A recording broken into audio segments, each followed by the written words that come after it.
This is really geared at the big picture, some concepts. Really, I don't want you to come home thinking, okay, if I see this one specific thing, I'm going to have this one specific action, because that doesn't really get the big picture of infection control that we're worried about. I want you to think about some big concepts you can go in, take home, whether you've got one pony in the backyard, or you've got a racing stable, or a breeding operation, some concepts that will apply equally to all of those.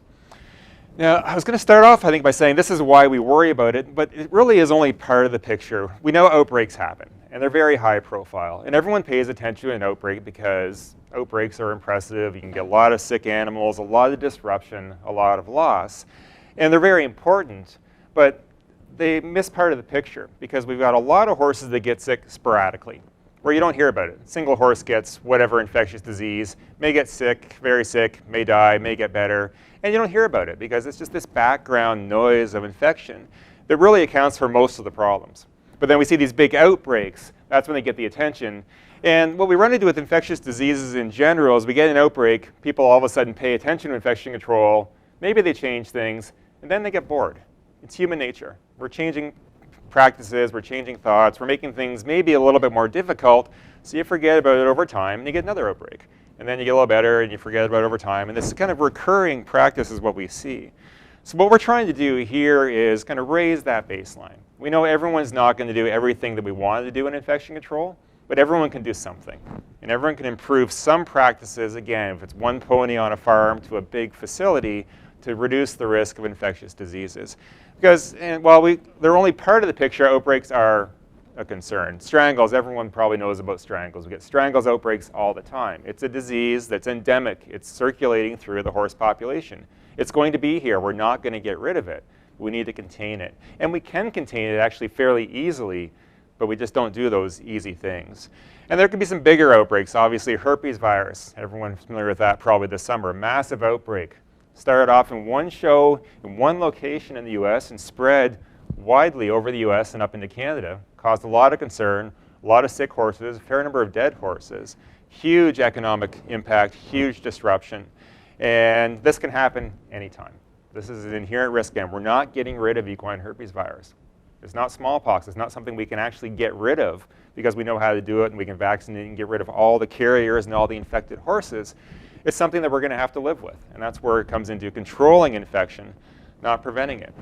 And this is a few years ago. You might be familiar with this. This is Australia and equine influenza. Australia was quite proud that they were equine influenza free because they didn't have any disease there. There was no circulating virus. It wasn't causing any problems. The problem with that is you're kind of ripe for the picking. When you don't have it there and you're not vaccinating and no one's immune, if that virus does make it by your basic protective mechanisms to get into the country, bad things happen. Same thing would happen to us if we had a new influenza come into our horse population, or with humans with a new pandemic flu. So equine flu in Australia affected over 50,000 horses, shut the country down basically with horse movement, canceled all shows, all events. It was an incredible economic cost, direct costs, 100 million plus.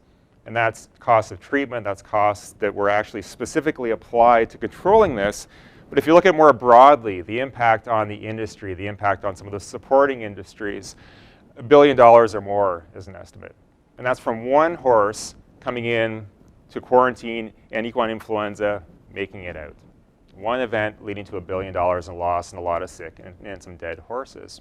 And then, like I said, there's this low level, this is an old one, but there's this low level of infectious disease that's probably the bigger problem. It's not the big high profile outbreak, it's the sporadic sick horse. Here you see high profile horse, high profile race, and a scratch because it's sick.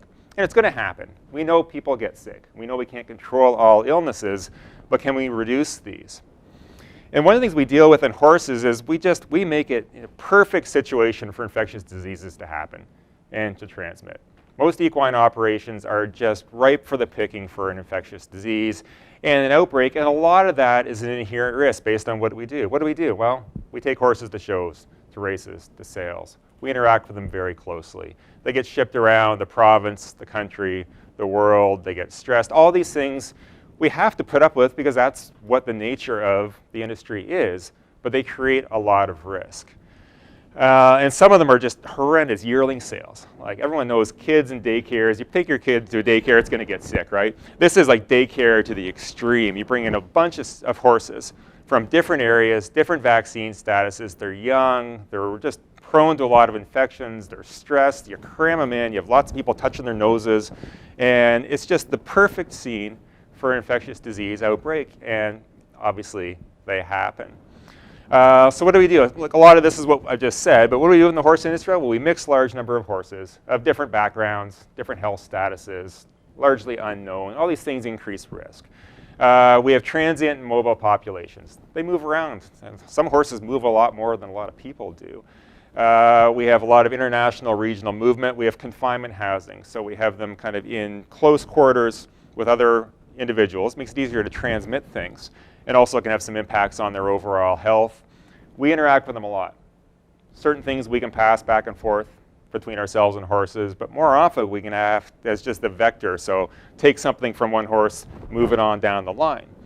And sometimes people have contact with a lot of different horses in a very short period of time, creating the chance to take one horse with an infectious disease to 10, 20, 30. We have a lot of antibiotic use. Some of it's because of this, because we get infections. A lot of it's excessive, though. And that creates risks of certain types of infections and certain types of bad resistant bacteria. And we've got variable veterinary care, because these horses move around, they change owners, there are multiple vets that can be involved. There are a lot of things that just make it more complicated to do really good preventive medicine. And a lot of this is the nature of the industry, and we're not going to change a lot of it, but we can change little bits of a lot of these things and maybe have an impact.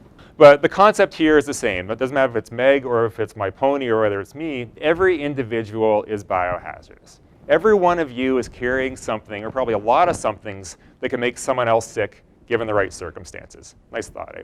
You've got billions of different bacteria, trillions of bacteria on you. There may be viruses, fungi, lots of things that aren't going to cause a problem most of the time, but can sometimes, and have a greater risk in certain situations when you've got a higher risk person you're interacting with.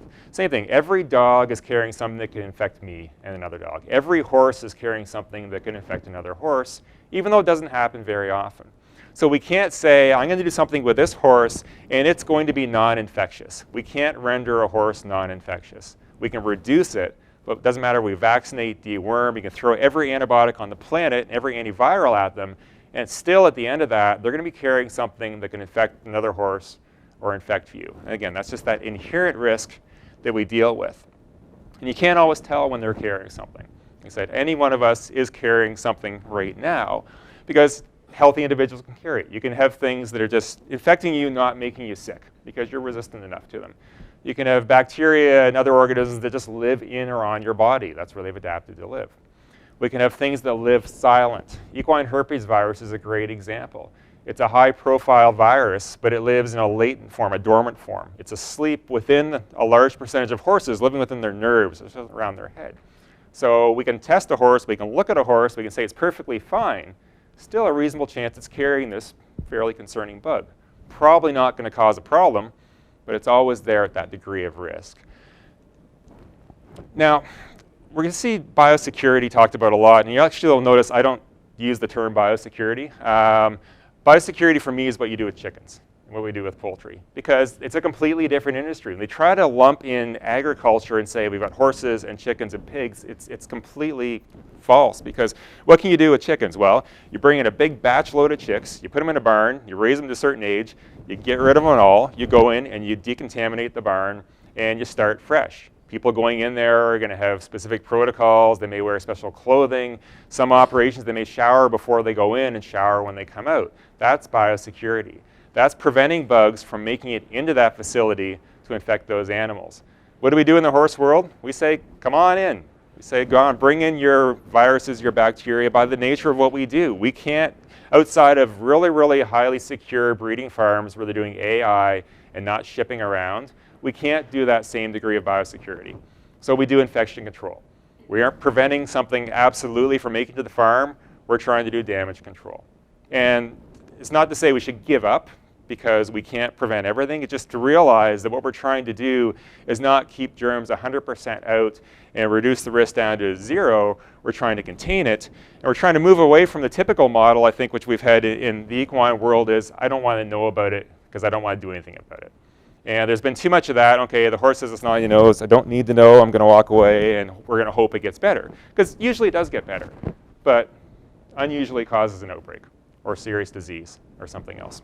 So that's where biosecurity and infection control come in, and that's why we're talking here about infection control, about risk reduction, about disease reduction, however you want to turn it.